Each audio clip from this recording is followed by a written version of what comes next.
Hello, welcome to Soulprint Insights. I am really glad you're here today. So today we're going to do another Masudius channeled information. For some reason, it just feels like this might be a good time to take a look at some of the dynamics that go on in relationships, particularly when there is a power imbalance and why that is and what that feels like and what we can sort of do about it. Certainly, as we look around the world, there are definitely instances where you can see that people are being driven and motivated by ego as opposed to really anything else. And whether you're seeing that locally or federally, whether you see it in friends and family, or perhaps maybe even in yourself. So this, I thought, would be just a really good time, particularly as a lot of us are, sort of self-isolating. And, if we do live with people, we're surrounded by them continually. It might just be a good idea to sort of get a fresh perspective, if you will, on the energy of a relationship that becomes a power struggle. So here we go. The question I asked was, why do relationships become power struggles? And the answer was interesting. It is one of the ongoing pieces of the evolution of the soul journey. When a soul is pure energy on this side of the curtain, there is the awareness that they are an important piece of the mosaic. There is an understanding and clarity that without their piece, the mosaic would be different. No drop of water competes with another in the ocean. It is understood that each drop contributes to the whole. There is a sense of completeness, an inner knowing that each part creates the whole and that each part plays a vital role. The sense of unity and oneness becomes dissipated when one makes the decision to join the physical world and all that it entails. In the physical world, it is necessary to embrace that which is physical in order to experience that which can only be realized in physical form. You retain and remember the sense of oneness that is your true state. And with each incarnation, it is hoped that you remember the understanding of the unity and use that memory to bring together that which causes the divine. You know you are all one. You carry this knowledge within. It is in your DNA. It is encoded within the soul. But in physical form, it is overlaid by the demands of the corporal. In the body, the need for sustenance, shelter, safety, and self become primary. And with this, there then becomes the struggle to become superior in achieving those skills and items that will provide the body with that which it requires for survival. The very nature of survival dictates that there is both the strong and the weak, those that prey and those that are preyed upon. In the act of survival, there has developed the idea and attitude that those who are successful in these endeavors must then somehow be superior. While this is infinitely incorrect, as each is equal to each. Nonetheless, this idea has become entrenched in the fabric of the human condition. It is then this idea that has created the unfortunate belief that in order to be strong, there must therefore be those who are weak. It is this sense of false strength that has become translated into power. As a result, those who have bought into this belief become entrapped in ongoing struggles for superiority or power. The ego becomes ruler. This power is seen repeatedly and continually within the human condition. It is most often found within relationships. Relationships between parents and child, spouses, employer and employee, teacher and student, even between state and country and country and country. In fact, it is difficult to find a relationship dynamic that does not have this sort of paradigm. Some continue to believe this is also true of their relationship with the divine.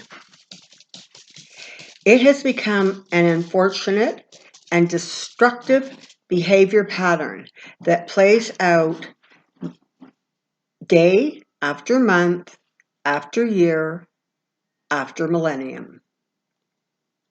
It has become so ingrained that there is often an unconscious acceptance and indeed a feeling of imbalance when this is not present.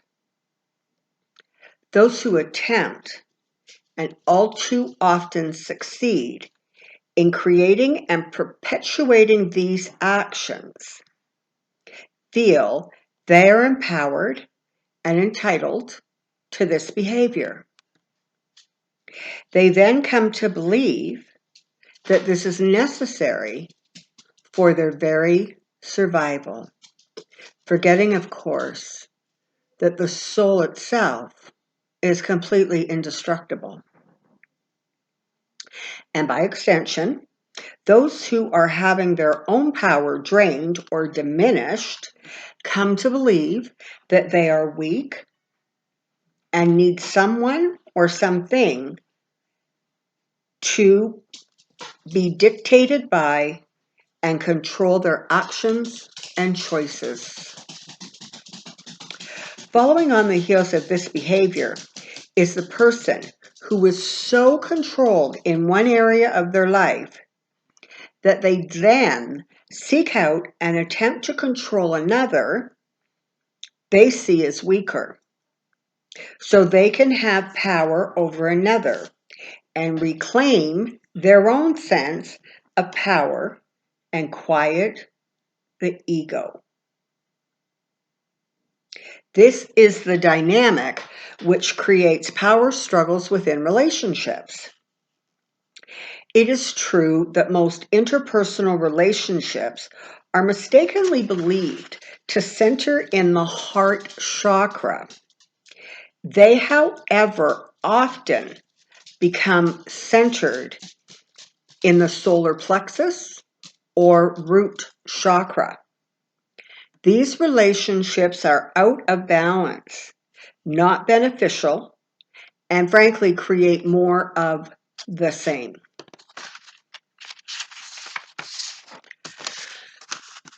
Awareness of these imbalances and a true desire and intention to shift the power and let each and every soul hold and embrace their own unique powers, gifts, and path can and do heal these situations. The healing starts and ends with self.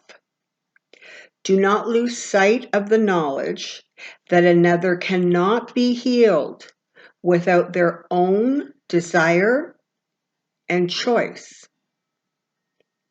Because, of course, if you try to heal somebody against their will, you are the one who is creating a power imbalance, whose ego has somehow got on the line.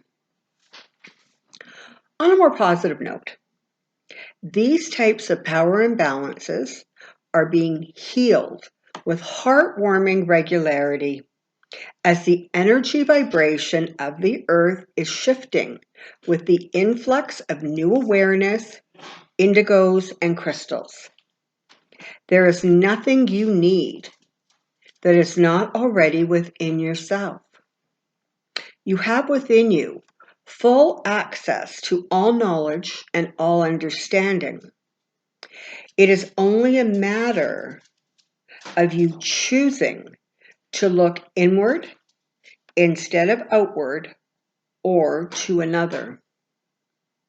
You return to the earth with the ability and desire to draw to you all of the experiences and events that would allow for a successful soulprint journey. You have the greatest gift ever bestowed, that of free will and choice. It was given by the divine and intended so that you could and would always hold this as your highest truth and the most powerful tool in the amazing journeys you choose to take. If your creator intended that,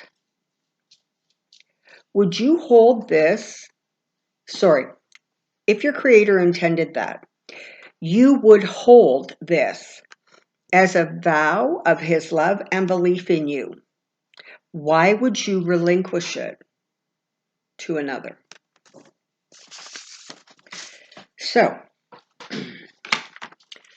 when it comes right down to it, very often these struggles within a relationship are really, really about somebody's ego needing to be stroked.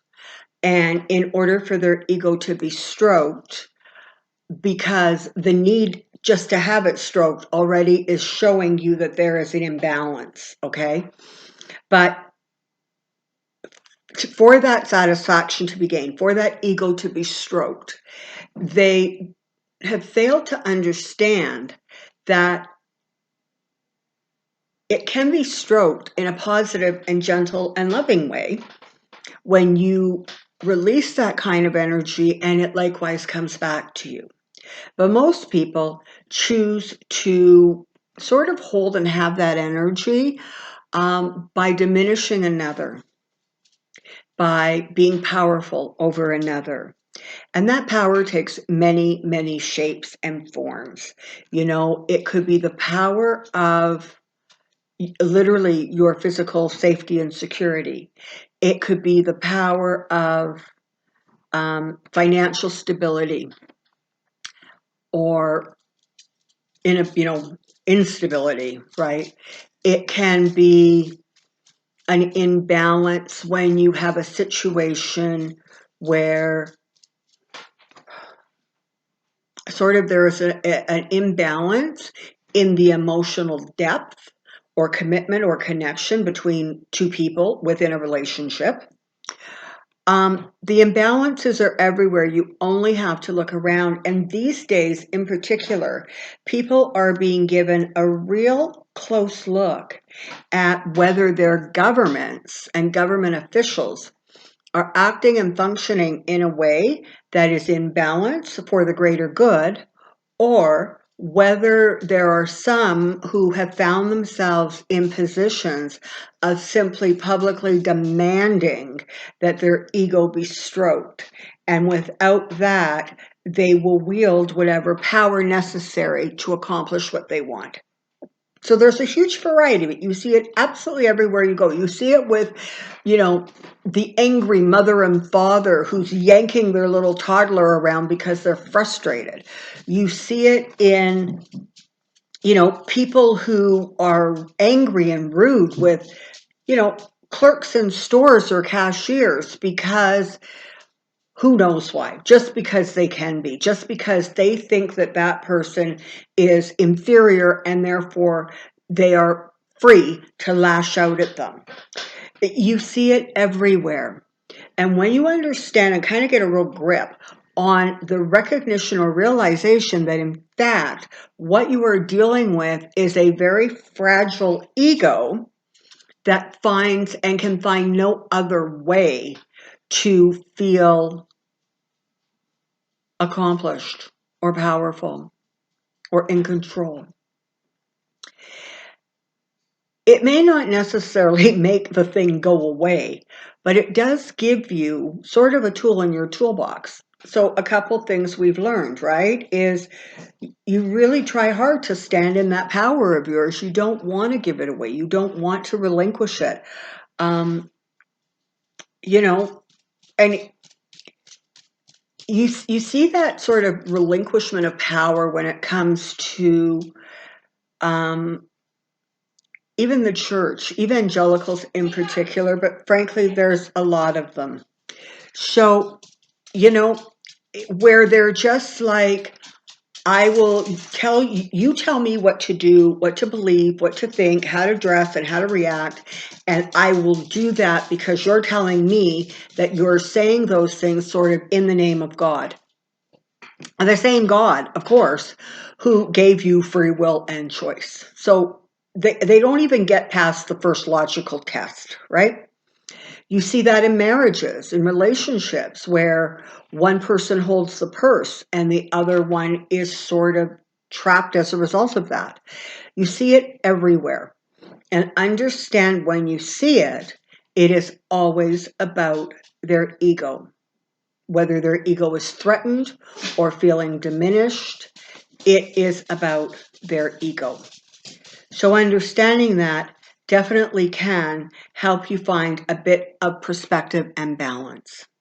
So I thank you ever so much for the support that you are showing the Insights channel. Please continue the thumbs up. They really are helpful for keeping the things in rotation. I love your comments. And of course, to my new subscribers and the subscribers that have been with me since January when this channel launched, I thank you all. Until we meet again, stand in your strength and stand in your power. Bye-bye.